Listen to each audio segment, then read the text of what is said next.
Gordon, thanks very much for sitting down with me today for an episode of Aussie Wisdom. It's really very good to sit down. Thank you.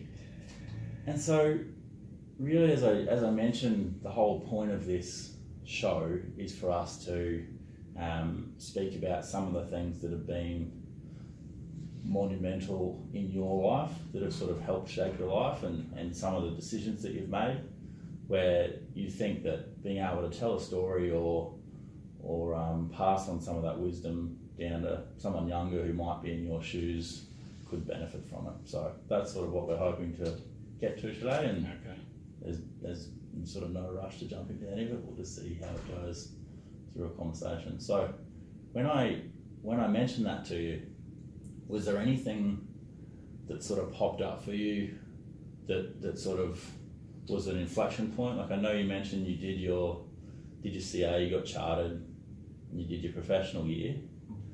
Would you go ahead and do that again if you had the chance? I would, yes. Yeah, okay.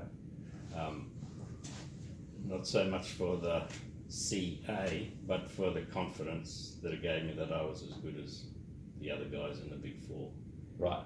Or Big Eight then. Yeah. And it was really good. Yeah. And so you obviously, when you started out as an accountant, were you auditing or doing the statements for a company, like sort of moved a little bit more from bookkeeping and getting it all finished, or? I really started out on this accounting at a university in the United States. All right. And I left Queensland and went to Utah. Cool. And it was the best degree I could have done. Okay. The accounting was fantastic. I really enjoyed accounting. Yeah. When I came back to Australia, I had to do Australian law, Australian tax, had to get accepted back here. Okay. And I started out as bookkeeping for some local businesses. Okay. Super cheap car accessories was really in its infancy then. Right. And I was bookkeeper. We had a really old computer. No, it was a new computer then. Old computer now. Yeah. And we had 5 stores around Brisbane, and I was really keeping track of inventory, wages, talking with the boss, and I really liked that. Yeah. And the accounting firm that were looking after their accounting recruited me. Right. And I really appreciated their vision. Yeah. in I guess headhunting me. Yes. And I worked then for a medium firm, Johnston Raw, in the CBD. Mm-hmm. And we did a little bit of auditing, but mainly business services, accounting, personal returns, businesses, real accounting, real grassroots accounting. The partners were chartered accountants, and they said, you need to do it.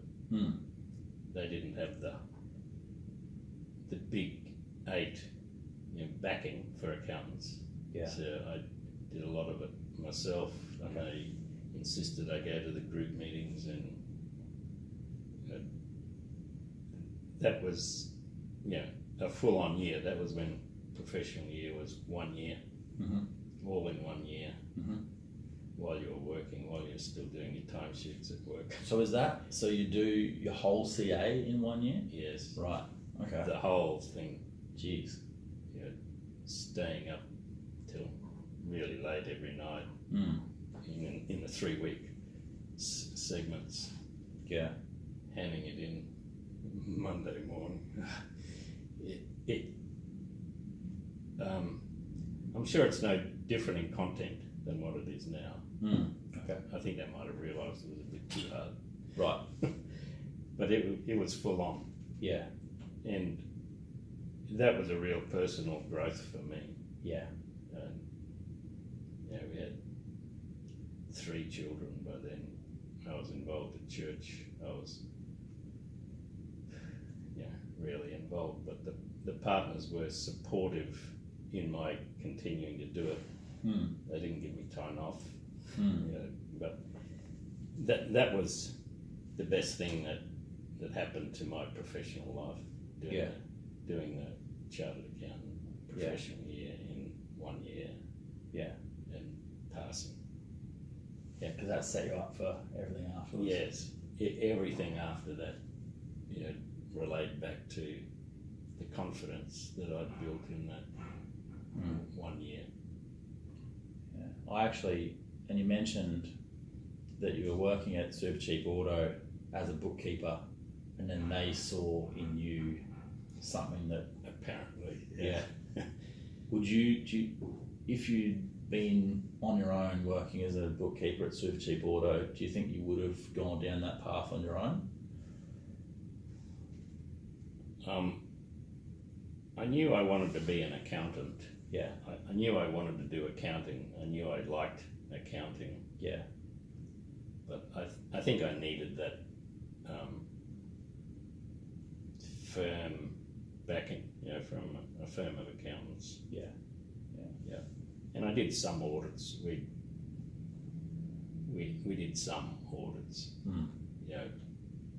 Real estate audits, public company audits. The Broncos, Sun State Cement were some bigger ones that I worked on. Yeah. But I was only minor. Yeah. Well, it's it's an interesting thing. I worked at KPMG for a little while. Yeah. And I wasn't an accountant. I worked in consulting. Okay. But for me, it was a similar growth experience because I wouldn't have put myself on the jobs that they put me on because I didn't feel that I could necessarily get them done. Yeah. But they had confidence in you. Yes. And then you get thrown in the deep end and then you keep realising that you can swim. And And it does, and so then because of that, you're more open to doing things outside of that environment as well, I think. I do think it was a turning point for me, having them believe in me and then me being able to eventually believe in myself that I could do the work and that I could do it as well as the people around me. Yeah. Well, that was a big thing for me. I was 30 something when I did the PY. I was by far the oldest candidate. I was by myself. I wasn't in a big firm. Yeah. And I was married. Most of the other guys or girls, were not interested in the things that I was interested in. Yeah. But during the year and at the end, I felt confident that I was comparable and that I could do the work. And it was the confidence that I got, I think. Yeah. It was instrumental, foundational. Yeah. And so how long did you stay at the firm after that? Until they realised that they didn't want me as a partner. Right. And so it wasn't long. It wasn't too long. It was probably a year and a half. Okay. And so that's because it's a reasonably small firm with a reasonably quick track to partner, or? Yeah, and they wanted to go a certain direction. Okay. And I was not outgoing or extroverted like the partners were. Right. And they brought in another partner who was, really good. Yeah. Then they were wanting to move to another office in the CBD. Yeah. And they were good enough to talk to me and try to move me on appropriately. Yeah. Okay. Because they knew that I couldn't stay, didn't really fit what they were trying to do. Yeah. And that didn't take too long, but probably 18 months from what I remember. Yeah. So then I put up my shingle. Okay. You said, like, if you're not going to do it with me, I'll do it on my own. Yeah, I knew by then that's what I wanted to do. Yeah. And high school friend, I just started doing his accounting tax, and he was in a building, needed a tenant. It wasn't perfect in hindsight, but he was, you know, the way to jump. Mm-hmm. And it's safe to say now that, when I started, I had big plastic bags printed, you know, put your tax records in here, bring them to Gordon, Bailey and Co. And I went door to door Really? to businesses. Yeah, okay. Just in the city? Well, Where you were at the time? that was the suburbs. Yeah, okay. And they were probably effective because I got a letter from the Institute of Chartered Accountants saying, you are not allowed to do this, please desist. Right. Yeah. Before the days of advertising. Yeah, okay. And so I put that letter in the file, almost framed it, but I kept doing it. Right. Because that was the only way I could get work. Business, yeah. And I was happy to get business because I knew that I didn't want to do accounting intensely for 4 months of the year. Yeah. And then do nothing. Yeah. As an auditor or something like that, or as a tax accountant, yeah. And I was fortunate in getting a variety of work, a fair bit of business work, very small business work. No SMEs, just very, very small businesses. Yeah. And so just on that, like one of the things that I found interesting when I was at KPMG was that up to a certain point, you do the work to become good at the job and you get your CA, but eventually your role changes a lot and then you become someone who brings in business. So the skill set to do the work is not necessarily the skill set to bring in the business.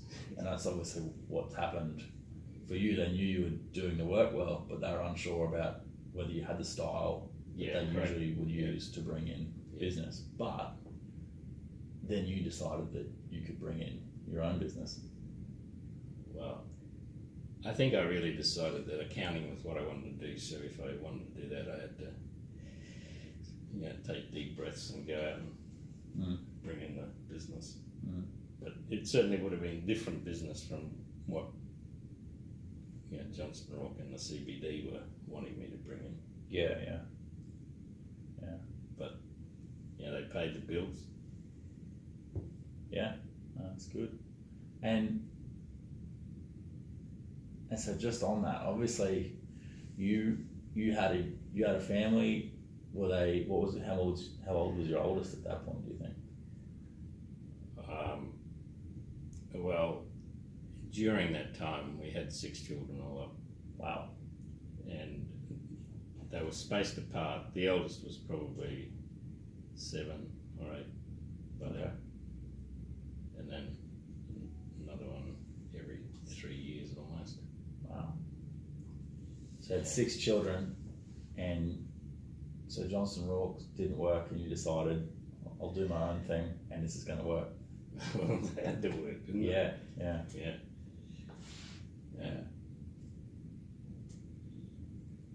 Yeah, that's how I started it. I just went to. I didn't have much work to do in the office, so I went out. Yeah. And just walked along, the small industrial, areas. They were just next door to each other. I just went in, talked to the boss if I could, left a bag. All right. And so you just left bags and then came and picked them up later? I didn't pick them up. I just left them. Right. As promotion, as awareness. Yeah. Okay.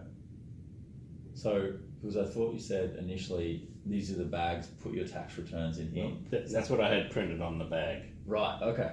Yeah. Okay. Put your tax records in here and bring to. Oh, so Gordon you Bailey. didn't pick them up, you just got them to drop them off. Well, That was the idea. the ones that wanted to, yeah. Yeah, right. And some brought them in, but it was really the awareness, Yeah. and that was good. Yeah. For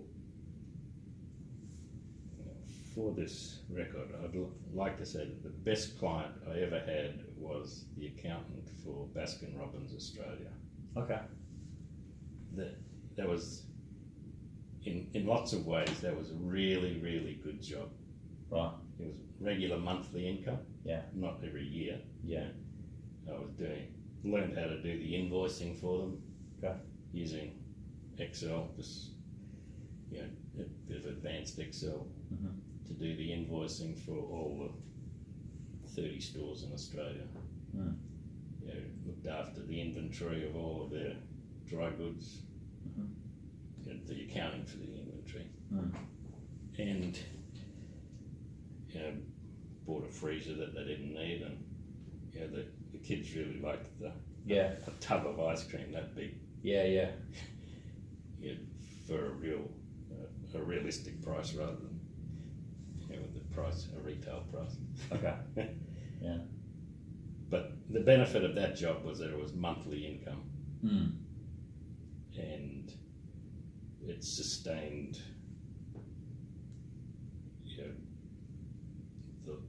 our life. I probably couldn't have lived and survived without that regular income. Yeah. And it was good income, it was interesting work, it was really good. But the way I got that job was doing an I return. Okay. What's that? An individual tax return. Oh, right. Okay. For a lady. She just lived near where the office was. She came in. Yeah. Baskin Robbins is obviously American. I think they were using KPMG. Okay. But they asked this lady, apparently, another accountant who want different kind of accounting done. She recommended me. Yeah, right. It was only because of doing an individual tax return, probably $80 back then. Yeah. And I probably earned $300,000 from this client over the life of the client. And it was only because of that reason. So you had this lady who lived close to your business. Yeah. You did her individual tax return. She was a manager for Baskin Robbins. Right. She just said, "This guy's done a good job. Let's give him a go." Essentially. Yeah. Well, obviously I'm there's not more to really it than sure that. what she said. Yeah. They were looking for a practical accountant, and I got the work. So when you say it was a job, that was work for your business? The Baskin Robbins. Yeah, like it was you were running your own business at the time, and they Yes. gave you work for your business. Yeah. And it was similar to having a full-time job because it paid monthly. Well, yeah, it was similar to being Yeah. a company accountant, Yeah. a management accountant. Yeah. But we did tax returns. We had to prepare the GAAP. Yeah. Okay. Reports. Had you done that before? I bought XYZ. The book that has all the standards in it. Yeah. And I'm pretty sure it was KPMG that audited Baskin Robbins head office in Los Angeles, Okay. and they required me to do the accounts to that standard. So that, That was all right. yeah. Way over the top for what it was, but Yeah. because they were really just at that stage they were the franchisor, and supplying the ice cream through Norco. So Okay. Norco would invoice us, we would invoice the stores pay us, we collect, our firm, me, collected the money from the store at Ashgrove or wherever. And the inventory was in a warehouse at I think it was Acacia Ridge. Yeah. Okay. And I didn't ever do anything at the warehouse, but we got the packing slips from the warehouse, and we invoiced the stores and did the accounting for that, monthly accounting that went to the head office in Los Angeles. I was really a company accountant. Yeah. And so just on that though, do you think you did that individual tax return just like you would have done anyone else's, or do you think she got special treatment? Or well, I'm sure I did it the way I should have done it. Yeah. The way I did it for everyone else. Everyone else, yeah. Yes. Without knowing that anything was going to come as a result of it. Correct. Yeah. Yeah. But not anticipating, not hoping that something would come. Yeah. Not being aware at all. Yeah.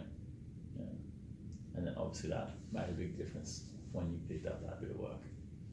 Yeah. What would you, if you were to be doing it again at that point in your business, and you had someone under you, like, what do you think, what sort of advice would you give them in terms of like making sure that you leave yourself open to those opportunities going forward? Yeah, that's a good question. All through my accounting practice, I've been really small. Okay. Employees have been at a minimum. Yeah. And probably when I did her return, I didn't have employees. There was a girl who worked part-time, 1 or 2 days a week, from memory.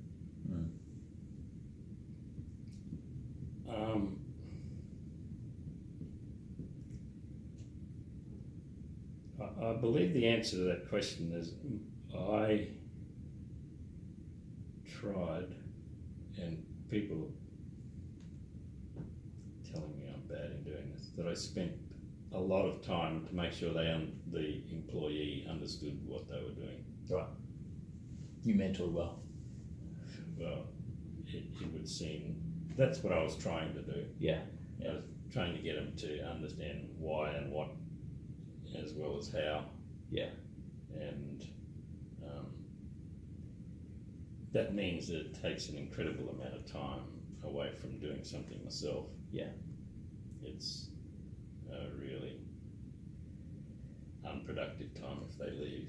Yeah. But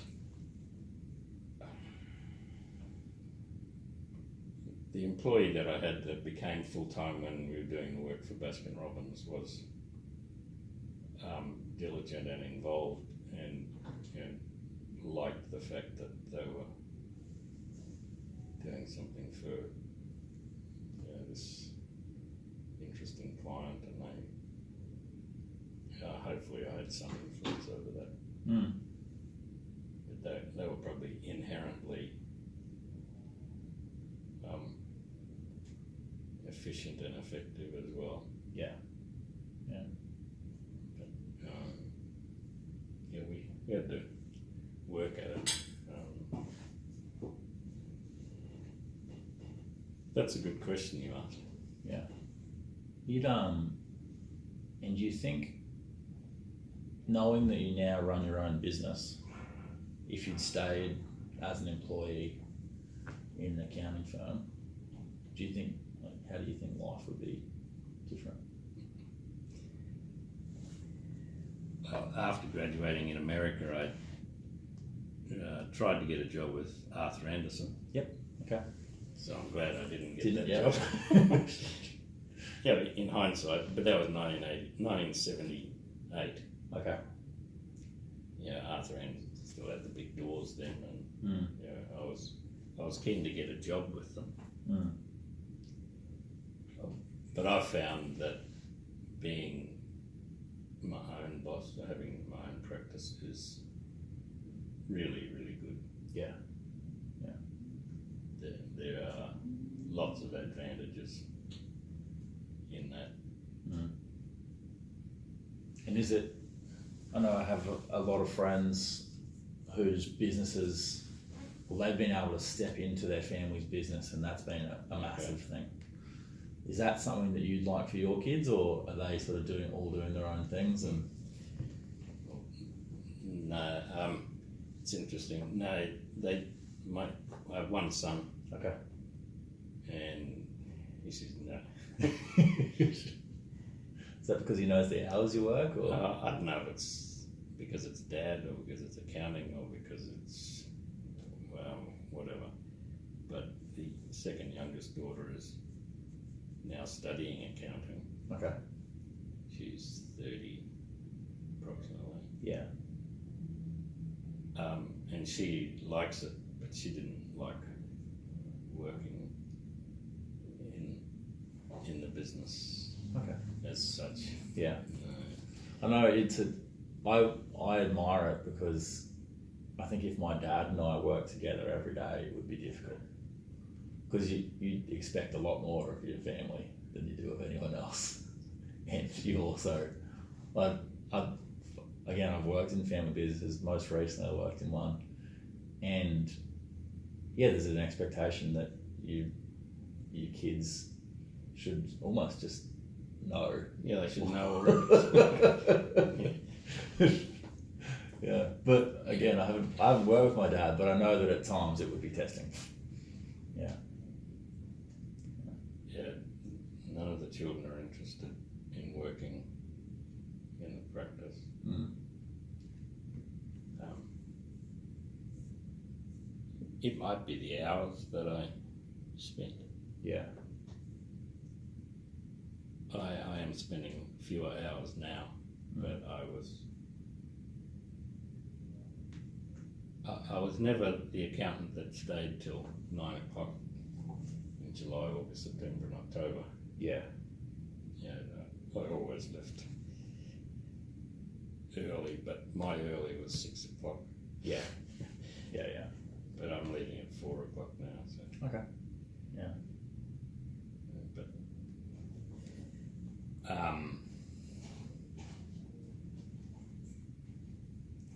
yeah, didn't work out. Oh, that's all right. And you mentioned that you had a few kids at the time and you were involved in the church. Are you still quite heavily involved with the church? Yes, I am. Do you think, I don't really know this, but do you think that gave you some faith that things would work out for you in business as well? Other people don't understand that, but yes. Okay. Well, some other people don't understand that. And currently I'm working with a person who laughs when I pay 10% of income Yeah. to the church. Yeah. You know, that's, what could you do with the money otherwise? But there is a combination, I'm sure, of the faith that's needed and the offsets that you get. Right. You know, I think he has 6 children eventually with, you know, uncertain income. Yeah. You know, you get to work pretty well with the 90% that's left. Yeah. Yeah. Yeah, the tax I would still take the same, but you know, you have to be more judicious or careful, or you know, with what's left, you know, you can still do all that you want. I think there's also an advantage in in the end, I'm sure that there was more than just coincidence in that lady, for example, whose personal return I did, who was a manager for Baskin Robbins, just at the right time to get this fantastic income. Yeah. There is a reciprocal arrangement with heaven. Yeah. And I believe that, and other people will see it as coincidence or whatever. And I also had an attitude which I feel is helpful in that even though the income was uncertain month to month, I tried to pay 10% of what I wanted to earn. Right. In the first week of the month. Okay. And I was saying, come on. Right.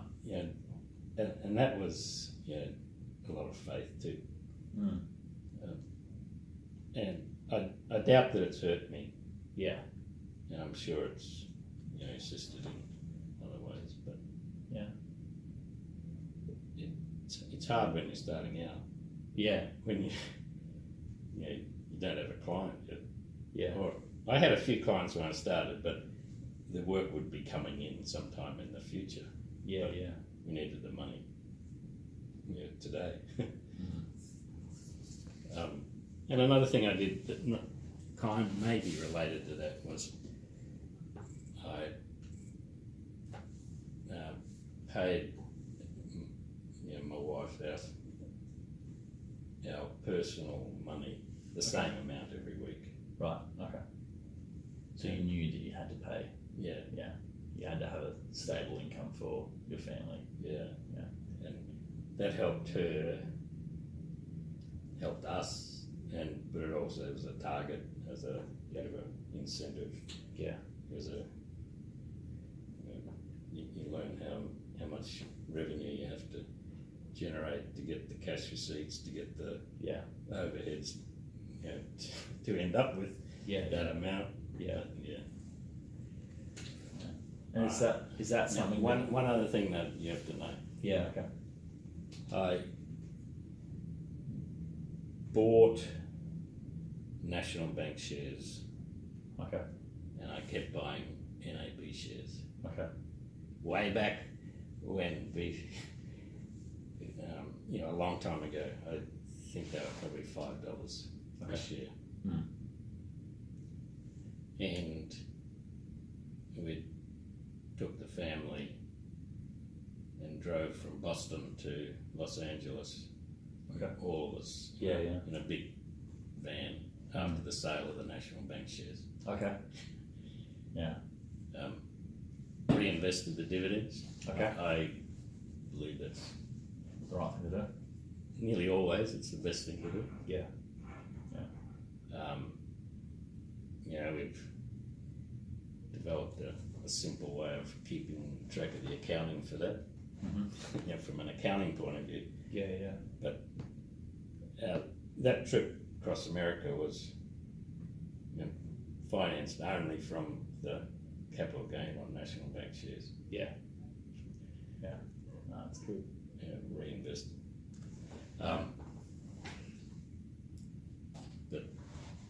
if there was a coincidence, I kept buying the shares and then Commonwealth Bank shares and did it again. Cool. So it wasn't through Morgan's. Yeah, okay. That's all right. You made the right decision, you bought the shares and they worked out for you. Yeah. Kept buying them.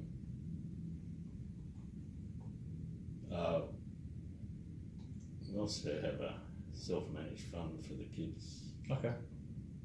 Into which I put $1,000. Undeducted contribution then, I think it was. Yeah, right. On concession. Yeah, okay. Did that for several years, and 2 of the kids are overseas, so the 4. So they've been able to do that because of that? Yeah, that was the start of it, the $1,000. That government co-contribution, but it was probably 20 years ago. Yeah. Might have been 15 years ago. Okay. That Dad started that. Mm. Well, that I insisted that I put in the $1,000. Yeah. But it's not so good now. But that started them on that. On that sort of path to saving for themselves as well. Yeah. Just on that as well, you mentioned that you studied in the States. Obviously, you took your kids over to America. A couple of your kids are now overseas. Did you see that as a big sort of a big happening in your life that changed your mindset, or it was just like living in Australia? No, it's not like living in Australia. No. We're in a small town. I did a Masters of Accountancy. We had one child born there. Okay. One child. So your family was over there as well? No, it was just us. Yeah, right, okay. One daughter, Yeah. and another daughter was born while I was at school. Okay. America is different. Yeah. It is better in many ways Okay. for giving it a go, entrepreneurship, Yeah. working your way through school, Yeah. opportunities. Yeah. The presumption is that you'll take opportunities and find opportunities. Yeah. It's a bit better than what it is here. Okay. What, that presumption is better? Yeah, Or that presumption is fundamental to the American way a of lot life? of Americans. Yeah. And they have the benefit of that. They have a lot of the disadvantages of living in America. But Yeah. we were a small town American. It was great. Yeah. Kansas was the only state then that allowed you to study, sit for the CPA exam as a foreigner. Okay. That's what I wanted to do. Yeah. I applied for the Kansas office of AA. Okay. Cool. But that didn't work out. I'm happy to have come back to Australia. Yeah. It's good. That was the 1970s. America isn't quite as good as it was then for lots of lifestyle reasons. Yeah. But that gave a lot of confidence to the American atmosphere. It's interesting. I lived in Canada for a little while, and I felt that I needed to make that move for me to be able to think the way that I thought at the time, which you just see all these opportunities and people doing things you haven't seen before, and you start to think that the world's your oyster a little bit, and maybe you hadn't thought that way before. I'm not sure what it is or whether I would have felt the same way had I not done it, but I know that when I moved over there, I did think differently. And I don't know if it was a case of just meeting new people or just seeing that a whole lot of people had a different mentality, or I don't know what it was, but I certainly thought it was valuable for me. Yeah, I've just read recently, very recently, that travel is like life is like a book, and if you don't travel, you only read one page. Okay. Yeah. There's so much more there, but living there is a much better way to travel. Yeah. For 10 days. Yeah. Because you think you don't soak it up enough. Yeah. You see a lot more things when you live there. Yeah. And it's more realistic. But yeah.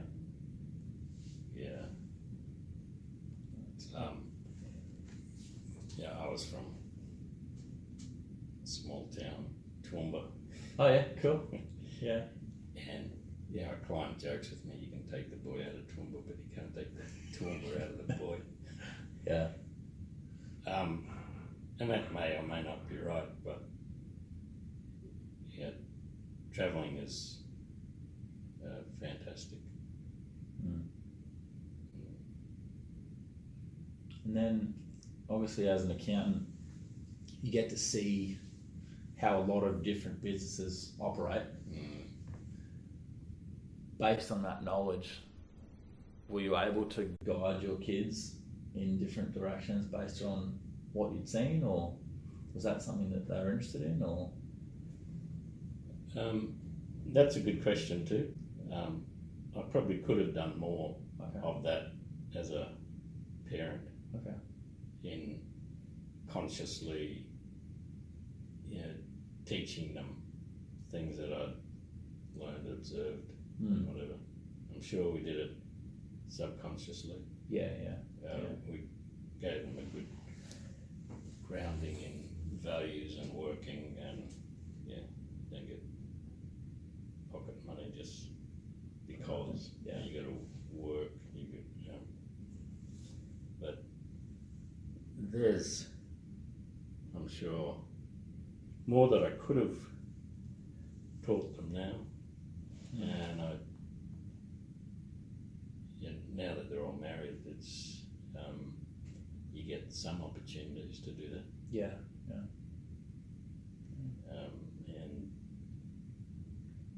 And lessons from clients, things that have happened to clients, or things that the clients have done that have been good or terrible or stupid or whatever. I've passed on a fair bit to the children. Yeah. Is there anything that you've seen that if I came and spoke to you about wanting to choose a business and I've really got no direction at the moment, and obviously you work with a fair few different businesses, is there a certain industry or a certain type of company that you would say this is the kind of thing where there's a lot of opportunity, or? I think in doing that, it's good to look at what you're good at, what you really want, why you're wanting to go into business at all, what objectives you have, what you're prepared to do if it doesn't go quickly or if it is tough. And those things are probably more important to be considering when you're looking at something like a new venture or a possibility of a new venture.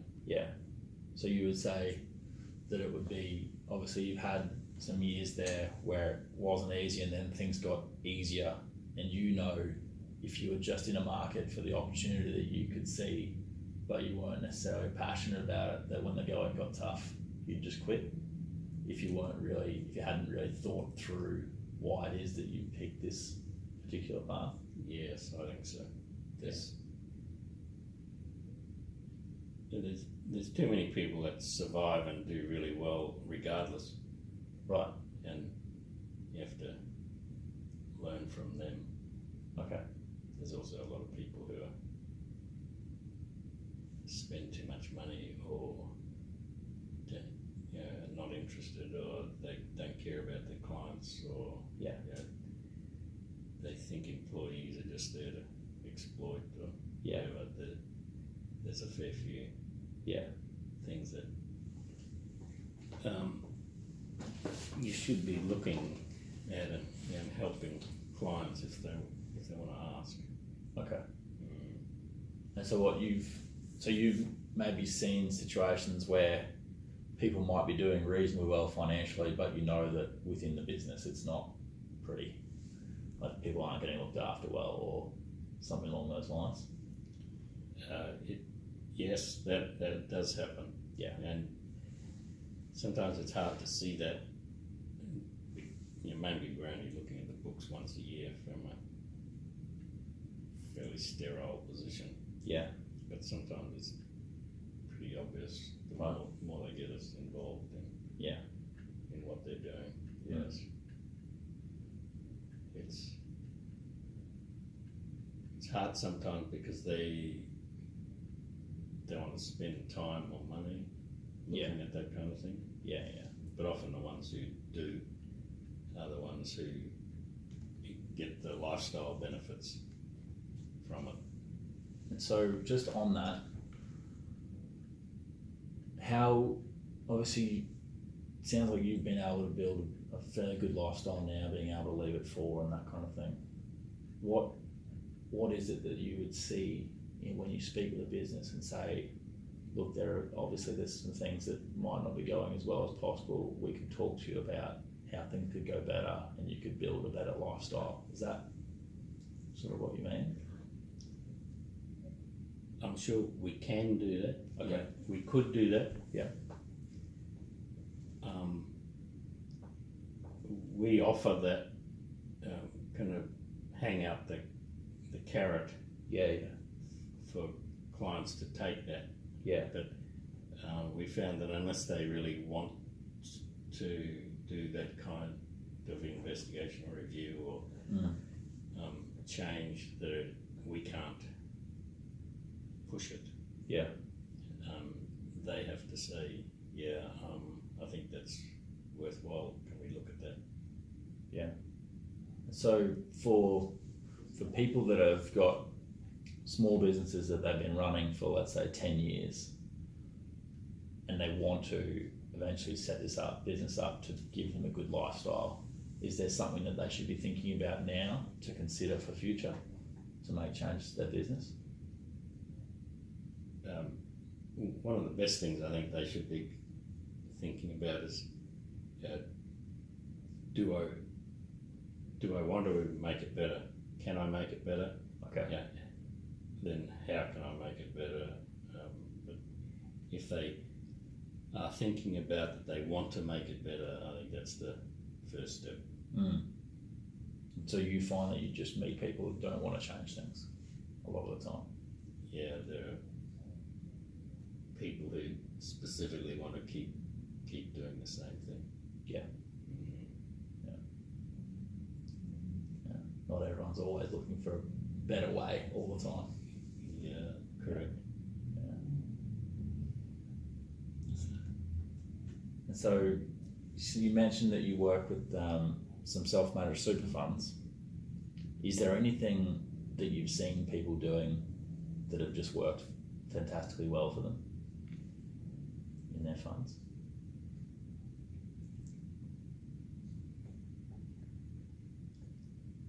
The best ones are the ones that are wanting to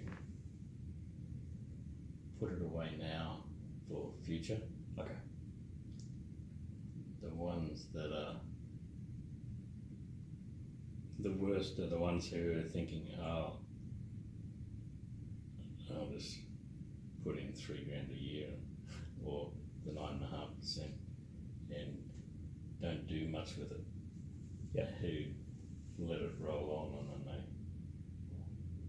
they whinge about the audit fee. Right. But there's one client who, for example, who pays a lot of money every year just to get general advice and specific advice from one particular advisor. Okay. He's doing well. There's another one who's doing really well who spends a lot on subscriptions and reading Researching and stuff. And that particular one has an account with Comsec and Morgans and Bell Potter. Okay. He's getting advice from lots of areas. Yeah. And so what you're saying is that there are some people who they may not take seriously the amount they save each year, but there are other people that just do the 9.5%, but they don't really take seriously how that money compounds and what they're investing in. Correct. Yeah. And they think that everything's going to be okay. Yeah, I don't know. I think some of them think, I want to wait till I'm 55 so I can get my money. Really? So it's just that they know that they're putting money away for them to be able to touch that money later, and they're not really worried about whether it's grown in that time. Correct. Yeah. And they'd rather take it at 55 than wait till they're 60, for example, or because they're just burning a hole in their pocket kind of thing. Yeah. There's another fund that doesn't buy and sell much, but they know every dividend that when it should be coming and how much, and they know about yield and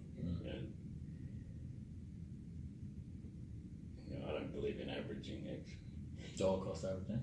No, no, I don't think that's all that important. Okay, yeah. But there's too many theories. Yeah. Those kind of issues. But there are so many ways in which you can succeed, and you don't have to stick with just one theory or one, dollar averaging, or some reinvest all their shares, some reinvest only the ones that they want to, and they always review that. Someone really think about it. And is it fair to say that you probably can't rely on faith when it comes to compounding returns in your investments, though? Correct.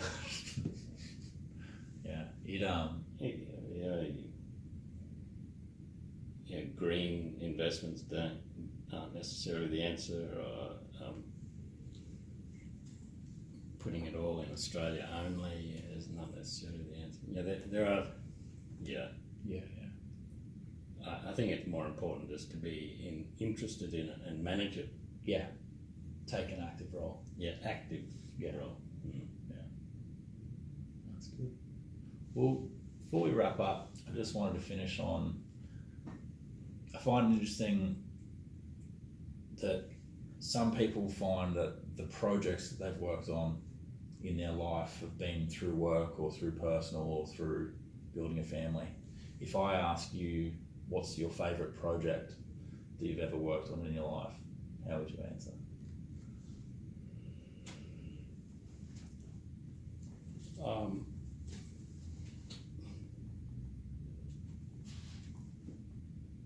I do think the best project I've done is the master's degree in Utah. Okay.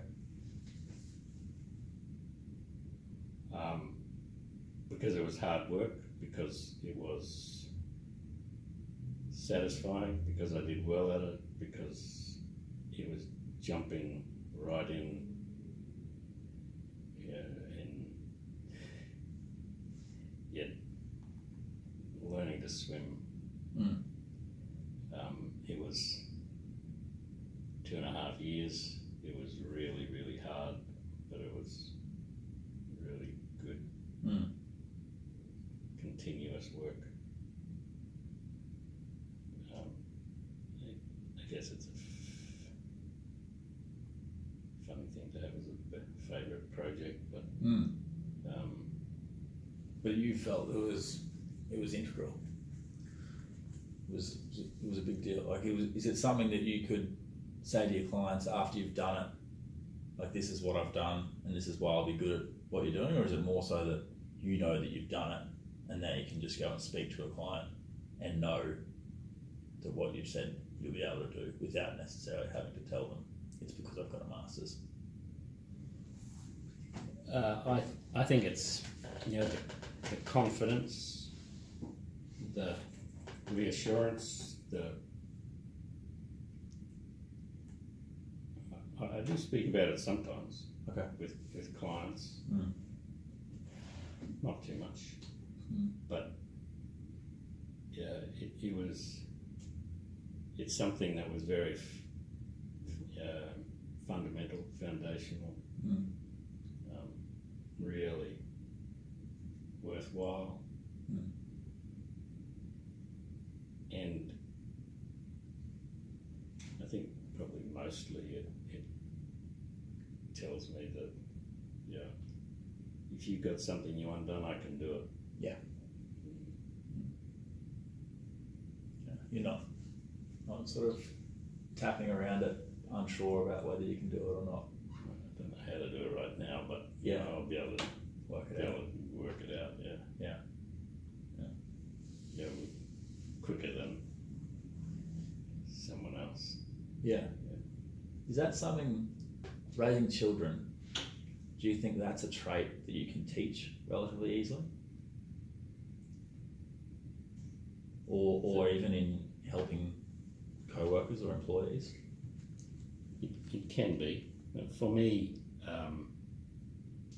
the church does that Right. overtly. Right. It's and it's therefore it's been there for 50 years, Yeah, yeah. and it's the church supports that, but it's you have to do it yourself. They don't come to your house Yeah. and direct. Mm. It's hard to teach other people. It's hard to pass on Mm. to other people Yeah. because you have to respect their background and Yeah, yeah. where they're coming from and what they want to achieve. Yeah.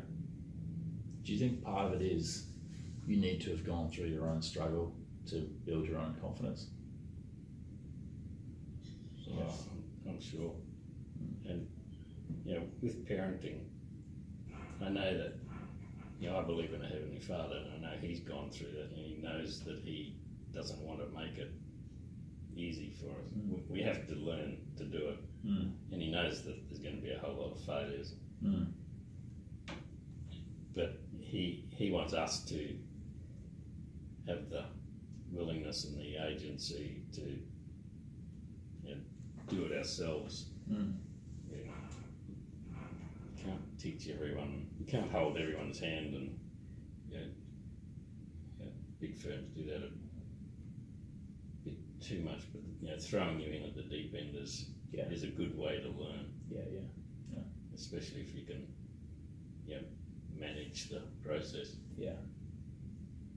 And I think Heavenly Father manages the process with His children. Okay. Cool. But I've never worked in a big firm, but I'm sure that their process of do it and then being there to Catch you. help make sure is effective. It's work day. It does work. Yeah. But Perfect. Well, thanks very much, Gordon. Appreciate you coming in today. And look forward to speaking to you soon.